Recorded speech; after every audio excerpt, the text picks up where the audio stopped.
নমস্কার বন্ধুরা, গল্পের আসরে আপনাদের সবাইকে স্বাগত। আজ আবার উপস্থিত হয়েছি সেই সময়ের পরবর্তী পর্ব নিয়ে। উষাকালে ব্রাহ্ম মুহূর্তে নিমতলার ঘাটে গঙ্গায় 3বার ডুব দিল নবীন কুমার। হেমন্ত ঋতুর আকাশ পরিচ্ছন্ন, বাতাস উষ্ণ মধুর, নদীর জল অনাবিল। নবীন কুমার সন্তরণ পটু নয় বলে বুক জলের বেশি দূরে যায় না। কাছেই দুলালচন্দ্র প্রহরায় দণ্ডায়মান। 3বার ডুব দেওয়ার পর নবীন কুমার পরম পরিতৃপ্তির সঙ্গে উচ্চারণ করল, আহ। তারপর সে চক্ষু মুদে 2 কর যুক্ত করে সূর্যস্তব পাঠ করতে লাগলো। ওং জবা কুসুম শঙ্কাশং কশ্যপ্যং মহাদূতিম। আজ নবীন কুমারের মস্তক থেকে যেন একটা পাষাণ ভার নেমে গেল। এখন থেকে সে প্রতিশ্রুতি মুক্ত। আজ দ্বিপ্রহরে বাংলা মহাভারতে 1700 বা শেষ খণ্ড প্রকাশিত হবে। মাত্র 8 বৎসরের মধ্যে এই বিপুল মহৎ কর্মটি সে শেষ করেছে। এর খরচ সংকুলনের জন্য কলকাতার কিছু সম্পত্তি ও জমিদারের কিয়দংশ বিক্রয় করে দিতে হয়েছে বটে, কিন্তু তাতে কোনো ক্ষোভ নেই। সে অবিশ্বাসীদের দেখিয়ে দিয়েছে যে সে পারে। বর্ধমানের মহারাজ তার সঙ্গে টেক্কা দিতে চেয়েছিলেন। তার ধনবল লোকবল অনেক বেশি। তিনিও পণ্ডিত মহলে নিযুক্ত করে শুরু করে দিয়েছিলেন মহাভারত অনুবাদের কাজ, কিন্তু তিনি পারলেন তার আগে শেষ করতে। তীরে উঠে এসে সিক্ত বস্ত্রে দাঁড়িয়ে নবীন কুমার জিজ্ঞেস করল, দুলাল, তুই আমার কাছে কি চাস বল। দুলাল ঠিক বুঝতে না পেরে বলল, আজ্ঞে। নবীন কুমার আবার বলল, আজ আমি কল্পতরু হব। তোর মন যা চায় তুই নিঃসংকোচে আমায় বল, তোকে আমি তাই দেব। দুলাল হাত কচলে বলল, আজ্ঞে, আপনার কাছে আমি আর কি চাইব ছোটবাবু? আপনি তো আমার কোনো অভাব রাখেননি কো। তবু তুই কিছু চা আমার কাছে। আপনার স্নেহ ভালোবাসা যা পেয়েছি তার অধিক আর কি চাইব ছোটবাবু? দূর বেল্লিক কোথাকার, তোর কোনো শখ আহ্লাদ নেই? তোর বউ ছেলের জন্য যদি কিছু চাস, সবই তো আমাদের দিয়েছেন ছোটবাবু। বরানগরের বাড়িটা তার ছেলেকে দিলুম। বরানগরের বাড়িটা তোর ছেলেকে দিলুম। আজ্ঞে না না বড়বাবু, শুনলে চপ। আমার কথার উপর কথা। ও বাড়ি আজ থেকে তোর ছেলের। বাড়ি ফিরে লেখাপড়া করে দেব। কি খুশি তো? আপনি ভিজে কাপড় ছেড়ে নিন। বললি না খুশি কি না? বেওকুব, হাস একবার, তোর যন্ত্রপাতি দেখি। বাহ, এই তো।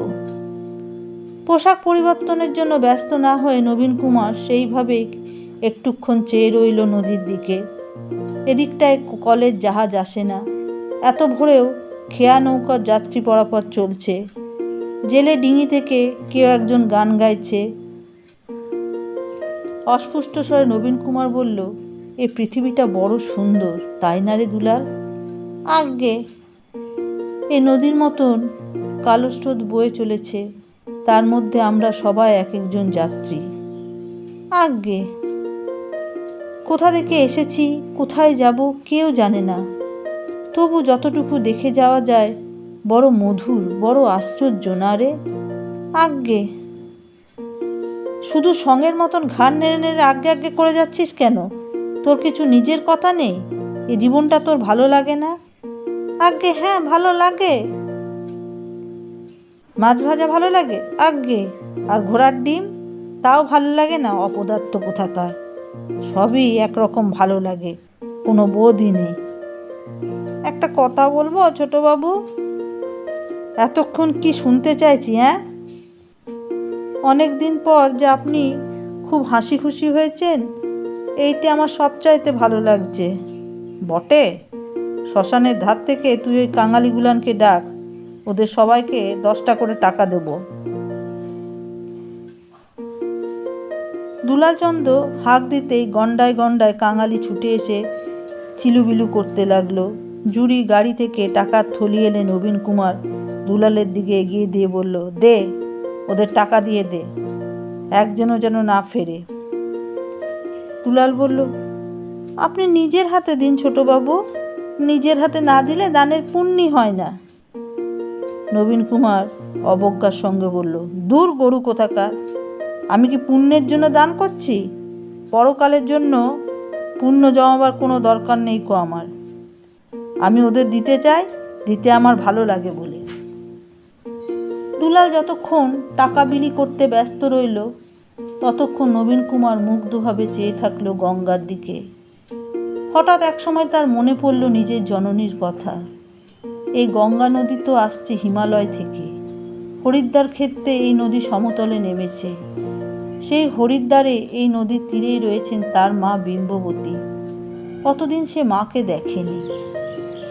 গৃহে প্রত্যাবর্তন করে বস্ত্র পরিবর্তন এবং জলপান সেরে নেবার পরই নবীন কুমার আবার বেরিয়ে পড়ল।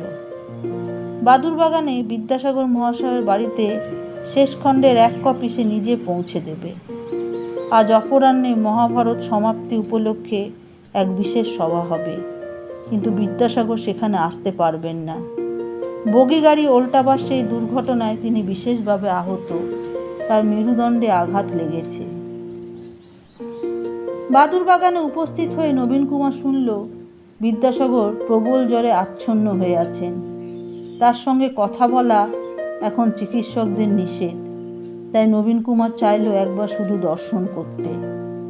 বিদ্যাসাগরের সুহৃদ রাজকৃষ্ণবাবু এবং ভ্রাতা শম্ভুচন্দ্র অন্য সব দর্শনার্থীদের নিরস্ত করছেন, কিন্তু নবীন কুমার সিংহকে তারা না বলতে পারলেন না। সাদা চাদর পাতা সাধারণ একটি খাটে বিদ্যাসাগর নিদ্রিত রয়েছেন। ললাটে চিন্তার রেখা, ওষ্ঠদ্বয় সামান্য কুঞ্চিত। আসবাবহীন কক্ষটিতে শুধু শোনা যাচ্ছে একটি দেয়াল ঘড়ির টক টক শব্দ। নবীন কুমার তার হাতের গ্রন্থটি রাখল বিদ্যাসাগরের শয্যার এক পাশে, তারপর একটুক্ষণ চুপ করে দাঁড়িয়ে রইল। মনে মনে বলতে লাগলো, আপনার কাছে আমি শপথ করেছিলাম, তা আমি রক্ষা করেছি, আজ থেকে আমি মুক্ত। তারপর সে এক অভিমানের দীর্ঘশ্বাস ছেড়ে আবার বলল, আপনি আমার উপর সুবিচার করেননি, আপনি আমার কার্যকলাপ দেখেছেন, কিন্তু আমার হৃদয় পরীক্ষা করেননি। বিদায় গুরুদেব। নবীন কুমারের সারাদিন কেটে গেল কর্মচাঞ্চল্যের মধ্যে। আকাশে উড্ডীয়মান লঘুপক্ষ বিহঙ্গমের মতো নিজেকে হালকা বোধ হচ্ছে। এত বড় একটা কাজ যে সে সত্যিই শেষ করতে পেরেছে, এজন্য ঠিক গর্ব নয়, বিস্ময় মিশ্রিত আনন্দ যেন ছড়িয়ে পড়েছে তার সর্বাঙ্গে। অপরাহ্নের সভায় অনেক মাননীয় বক্তা তার ভূয়সী প্রশংসা করলেন এবং অনুরোধ জানালেন এরপর পূর্ণাঙ্গ রামায়ণের গদ্যানুবাদে হাত দেবার জন্য। নবীন কুমার জানালো যে শুধু রামায়ণ নয়, হরিবংশ, মদ্ভগবদ্ গীতা এবং অন্যান্য আরও অনেক গ্রন্থ বাংলায় প্রকাশনের বাসনা তার রয়েছে। অনুবাদিক পণ্ডিতদের শাল, দোশালা, পিত্তলের কলসি এবং স্বর্ণমুদ্রা উপহার দেয়া হলো। সভা শেষ হলো 7টার তোপধ্বনি শুনতে পাওয়ার পর। অতিথিরা সকলে চলে যেতে নবীন কুমার অকস্মাৎ খুব নিঃসঙ্গ বোধ করল। এরপর সে কি করবে? শুধু মহৎ আদর্শ আর সাধুবাদ শুনলেই তার মানসিক ক্ষুণ্ণবৃত্তি হয় না, তার আরও কিছু প্রয়োজন। বাড়িতে তার মন টেকে না, তার স্ত্রী সরোজিনী কার্যত বোবা। অনেক চেষ্টা করে দেখেছেন নবীন কুমার, শুধু ঘর সংসার আর পিত্তালয়ের গল্প ছাড়া অন্য কিছুই সরোজিনীকে আকৃষ্ট করে না। ইদানিং তার পুজো আচ্চার বাতিক চরমে উঠেছে। নবীন কুমার একেবারে পছন্দ না করলেও এ গৃহে সাধু সন্ন্যাসী ও গণৎকারদের আনাগোনা চলছে কিছুদিন ধরে। তারা সরোজিনীর কাছে আসে। এতদিনও সন্তান হয়নি বলে সরোজিনীর আশঙ্কা হয়েছে সে বুঝি বাজা, সেই কারণে তার স্বামী তাকে পছন্দ করে না। সন্তান অবশ্য কুসুম কুমারীরও হয়নি এখনো, কিন্তু সে এসব দিকে ঝোঁকেনি। গঙ্গানারায়ণ কুসুম কুমারী যে মহলে থাকে, সেখানে প্রায় সন্ধ্যের পর গান বাজনার আসর বসে। কুসুম কুমারীর সঙ্গীত অনুরক্তি প্রবল। নবীন কুমারেরও বিশেষ সঙ্গীত প্রীতি আছে, কিন্তু সে ওই মহলে কদাচ যায় না। গঙ্গানারায়ণ এবং কুসুম কুমারী এসে অনেকবার অনুরোধ জানিয়েছে, প্রতিবারই নবীন কুমার কোনো না কোনো ছুতো দেখিয়ে এড়িয়ে গেছে। এখনও সে কুসুম কুমারীর সঙ্গে পারতপক্ষে বাক্যলাপ করে না। নেহাত কোনো প্রশ্নের উত্তর দিতে হলেও তার মুখের দিকে দৃষ্টিপাত করেন না। নবীন কুমারের যে কেন এত বিরাগ কুসুম কুমারীর প্রতি, তা কুসুম কুমারী এ পর্যন্ত বুঝতে সক্ষম হয়নি। খানিক বাদে নবীন কুমার আবার বেরিয়ে পড়ল জুড়ি গাড়ি নিয়ে।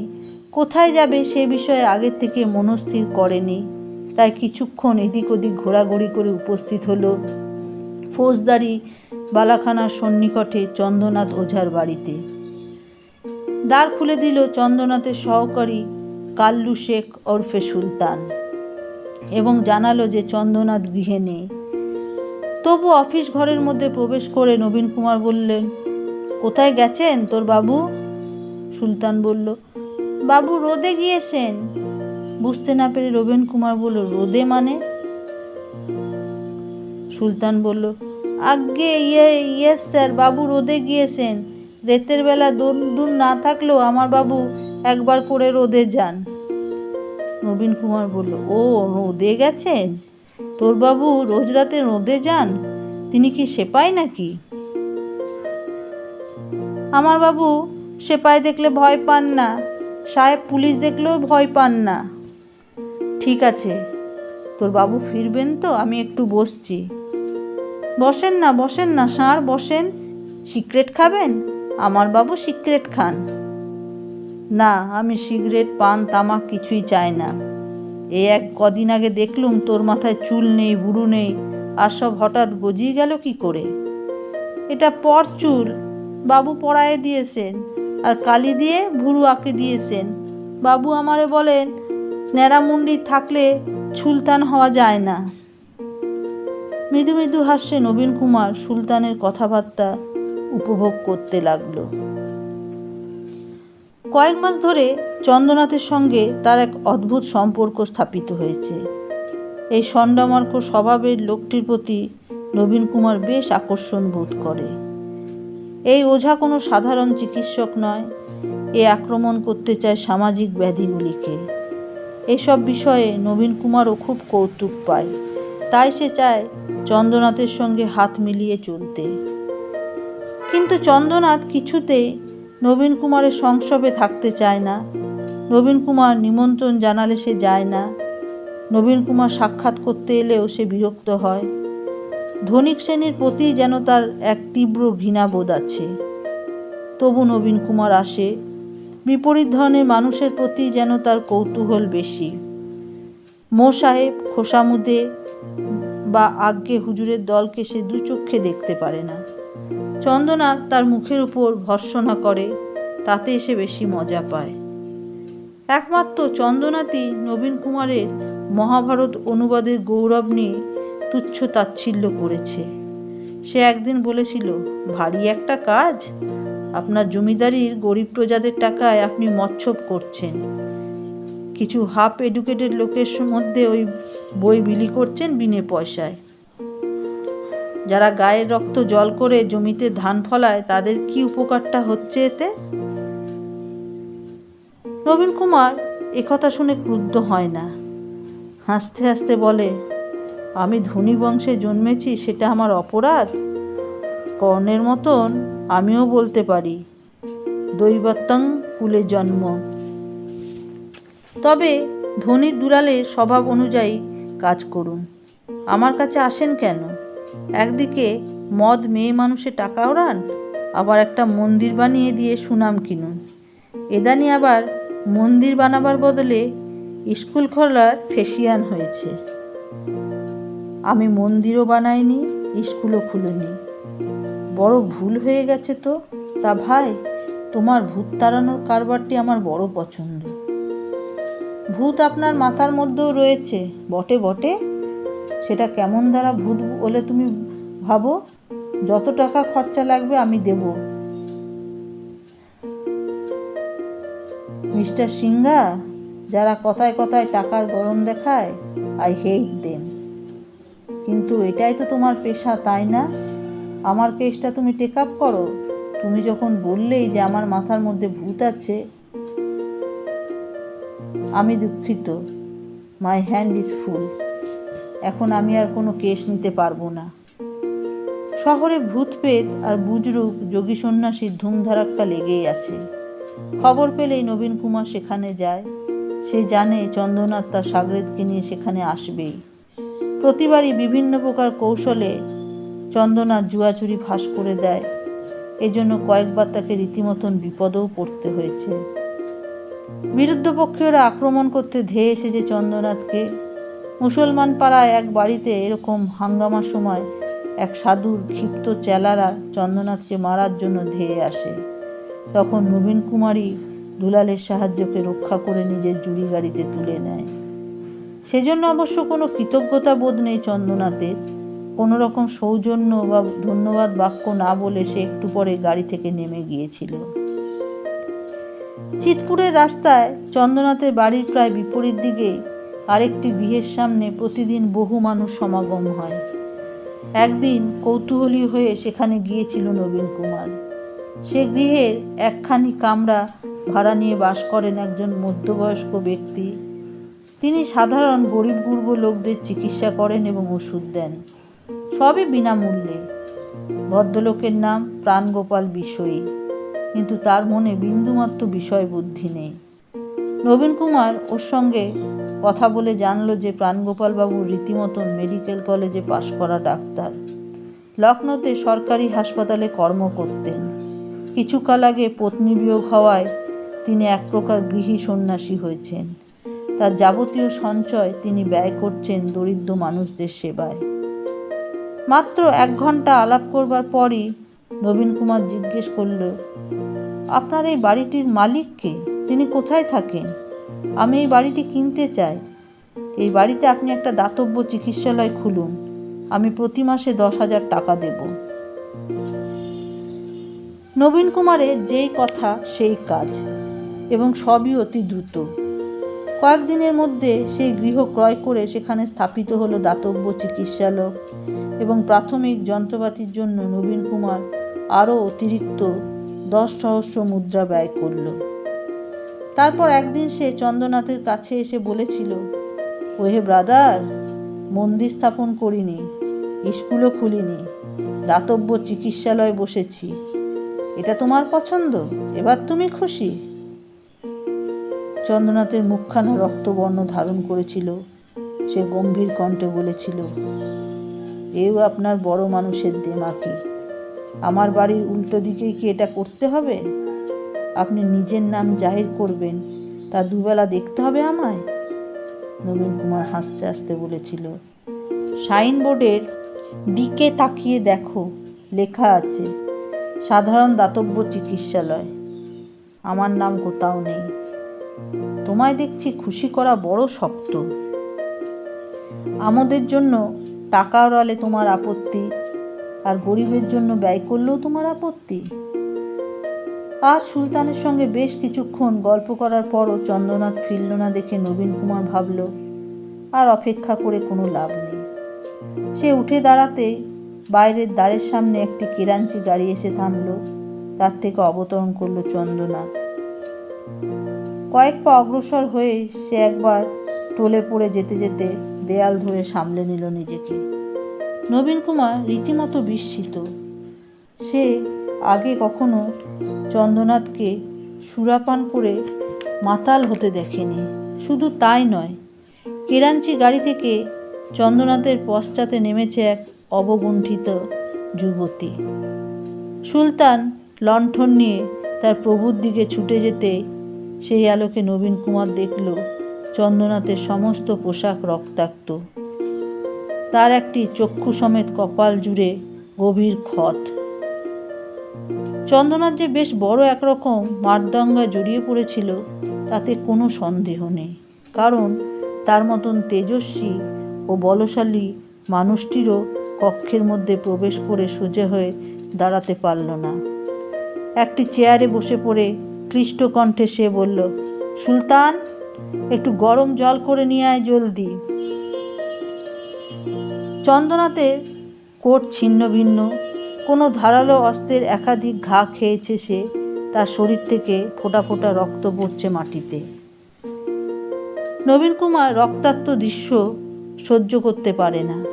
সে এগিয়ে এসে চন্দ্রনাথকে কোনো প্রকার সাহায্য করতে পারল না। গুরুতর আহত চন্দ্রনাথের এখনই চিকিৎসার প্রয়োজন বুঝে সে বলল, ডাক্তার, একজন ডাক্তার ডাকা দরকার।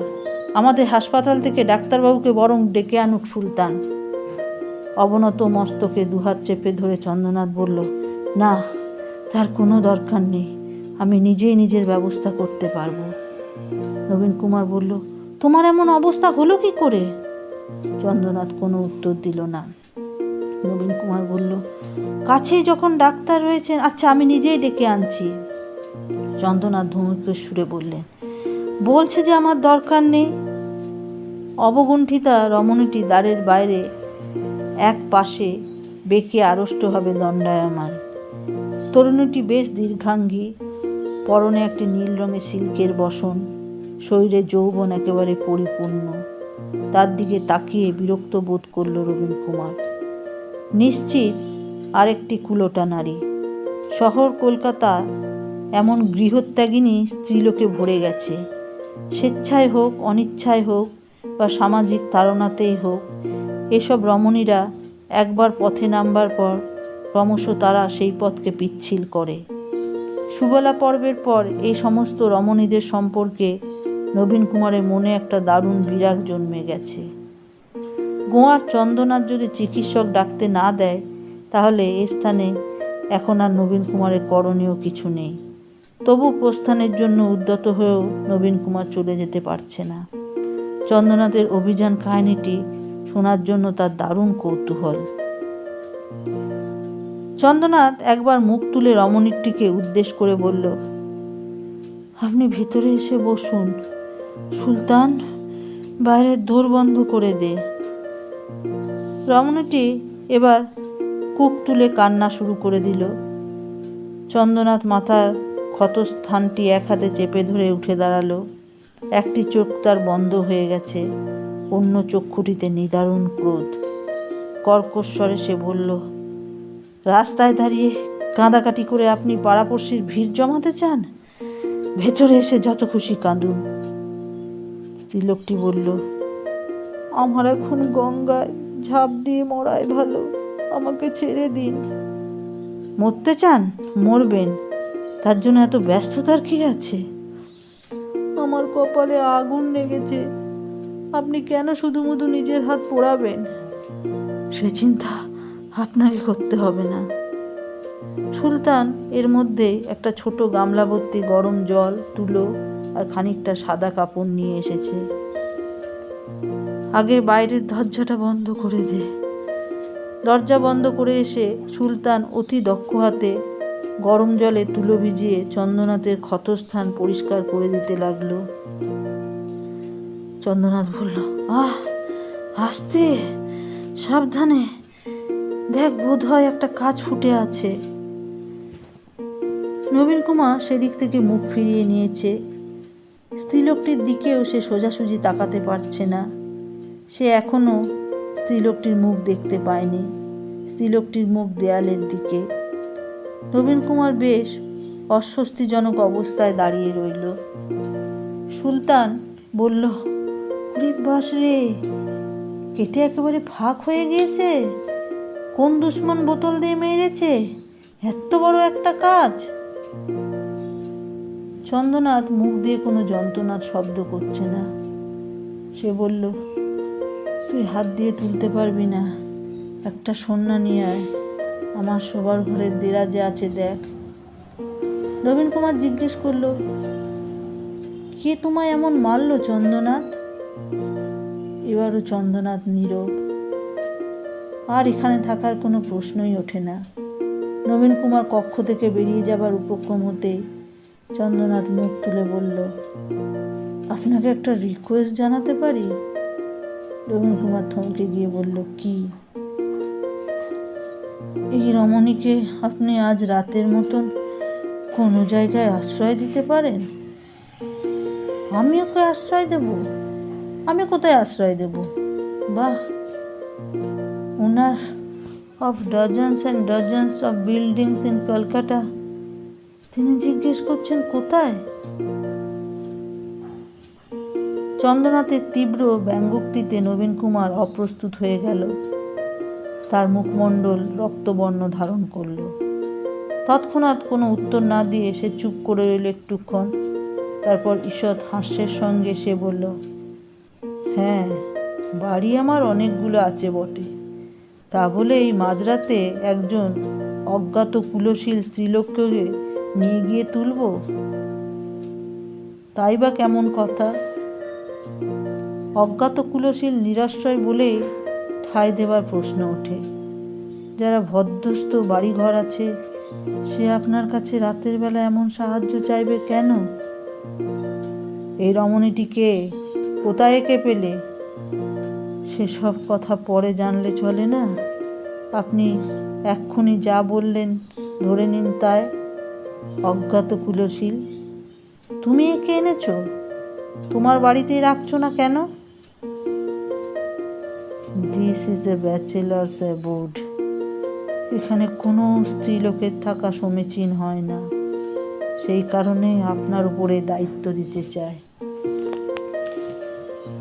বাহ, তুমি কোথায় না কোথায় ইচ্ছে করে হ্যাঙ্গামায় জড়িয়ে পড়বে, নারী হরণ করে আনবে, তারপর তার দায়িত্ব নিতে হবে আমাকে? তাহলে সেপাইদের ছাড়া ঘোড়ার মতন আপনার এখানে ফালতু লেজ নাড়বার তো কোনো প্রয়োজন দেখি না। রাত হয়েছে, আপনি এবার বাড়ি যান। নবীন কুমারের মুখের উপর যেন কষাঘাত হলো।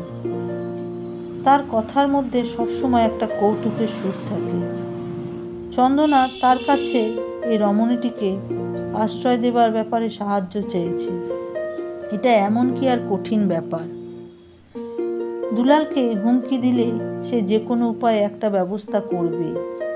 ইচ্ছে করলে সে এই রাত্রে একটি নতুন গৃহ ক্রয় করে সেখানে রমণীকে স্থাপিত করতে পারে। কিন্তু কোনোখানে মারপিট হলে এবং কিভাবে বা কেন এই রমণীটিকে নিয়ে আসা হলো, সেই ইতিহাস চন্দ্রনাথ বলতে চাইছে না বলে নবীন কুমার উল্টো সুরে কথা বলছিল তার সঙ্গে। কিন্তু রঙ্গরস বোঝার ক্ষমতা এমনিতেই চন্দ্রনাথের কম। তাছাড়া সাংঘাতিক আহত অবস্থায় কৌতুক অনুধাবন করা সহজও নয় মোটেও। এবার নবীন কুমার গম্ভীর স্বরে বলল, দেখো চন্দ্রনাথ ওঝা, বেয়াদপির একটা সীমা আছে। কার সঙ্গে কেমনভাবে কথা কইতে হয় তা তুমি জানো না। যদি সমূলে ধ্বংস হতে না চাও তো আমার সামনে মুখ সামলে চলো।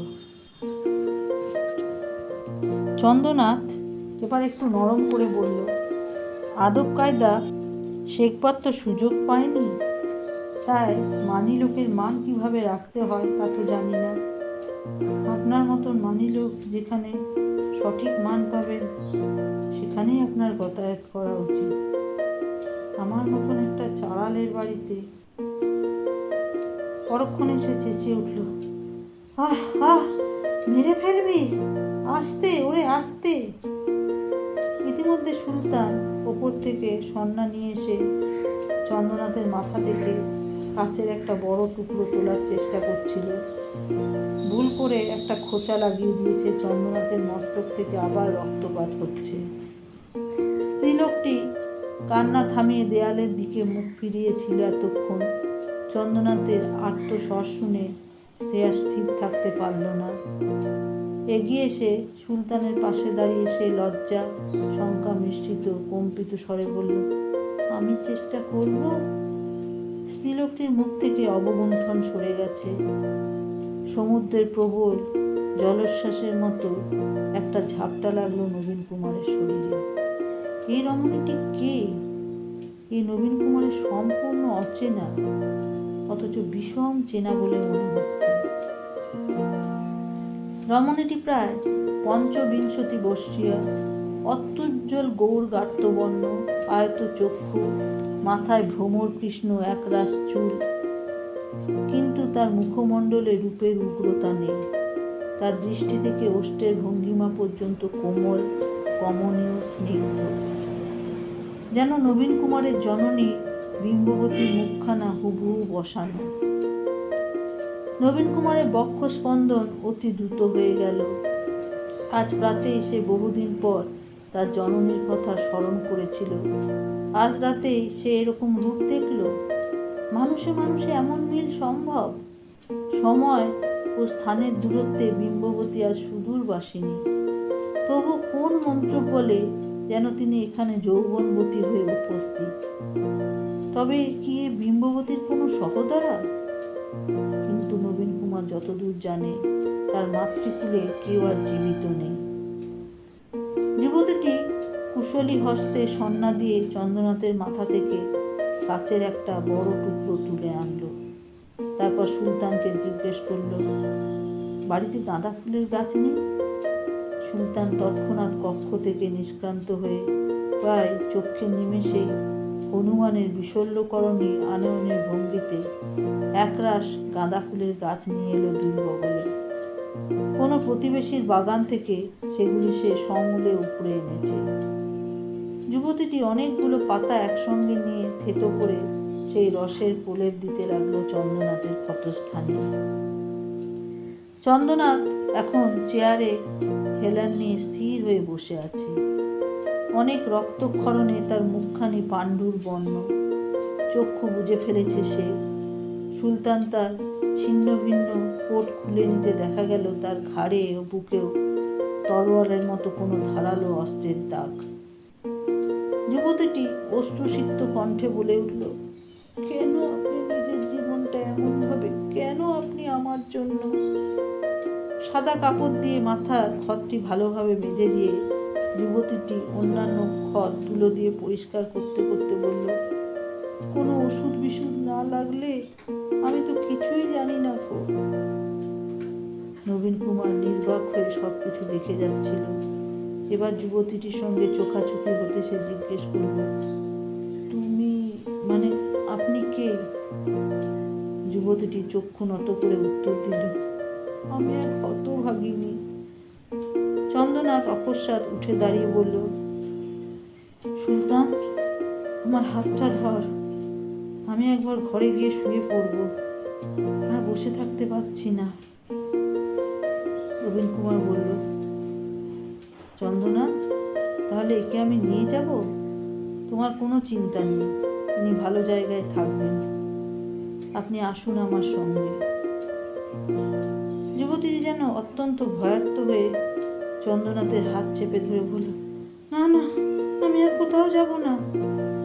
নবীন কুমার বলল, আপনার কোনো ভয় নেই, আপনি সসম্মানে নিরাপদে থাকবেন। যুবতীটি ফের বলল, আমি একে ছেড়ে যাব না। এর এত বিপদ, কেউ যদি সেবা না করে আমি যতটুকু পারি। নবীন কুমার বলল, আমি ওর জন্য চিকিৎসক ডাকতে চেয়েছিলাম, উনি রাজি হননি। তবু আমি এখনই গিয়ে ডাক্তার আর সারা রাত জেগে সেবা করার জন্য লোক পাঠিয়ে দিচ্ছি। চন্দ্রনাথ বলল, মিস্টার সিংহ, আপনি আমার উপকার করবার চেষ্টা করবেন না। আমি কারোর কাছ থেকে উপকার নিই না, কারণ এর বদলে করবার মতো বোধ শক্তি আমার নেই। তুমি বাল্যখিল্যের মতন কথা বলছো চন্দ্রনাথ। এখন তোমার চিকিৎসার বিশেষ প্রয়োজন, তাই ডাক্তার আসবে। এর মধ্যে উপকারের প্রশ্ন আসছে কোথায়?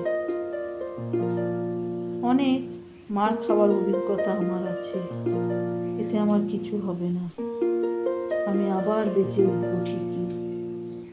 তারপর সে যুবতীটিকে উদ্দেশ্য করে বলল, ইনি নবীন কুমার সিংহ, একজন বিশিষ্ট মানী ব্যক্তি। আপনি ইচ্ছে করলে এর সঙ্গে যেতে পারেন। ইনি আপনাকে তোয়াজের সঙ্গে রাখবেন। যুবতীটি অতি দ্রুত বলল, না। নবীন কুমার মিনতি করে বলল, আপনি চলুন, আমি শপথ করে বলছি আপনার কোনো ভয় নেই। যুবতীটি ঝাঁজের সঙ্গে চন্দ্রনাথকে বলল, আপনি যদি আমাকে অন্যের হাতে সঁপেই দেবেন, তবে নিজের প্রাণের ঝুঁকি নিয়ে আমায় বাঁচালেন কেন? এখানে নিয়ে এলেন কেন? আমি আর কোথাও যাব না। মরতে হয় এখানেই মরবো। চন্দ্রনাথ খুব ক্লান্ত ভঙ্গিতে বলল, আমি কোনো বিশেষ উদ্দেশ্য নিয়ে আপনাকে বাঁচাইনি। কতগুলো রাফিয়ান পাষণ্ড পথের মধ্যে আপনাকে কুৎসিতভাবে টানা হেঁচড়া করছিল, তাই তাদের শাস্তি দিতে গেছিল।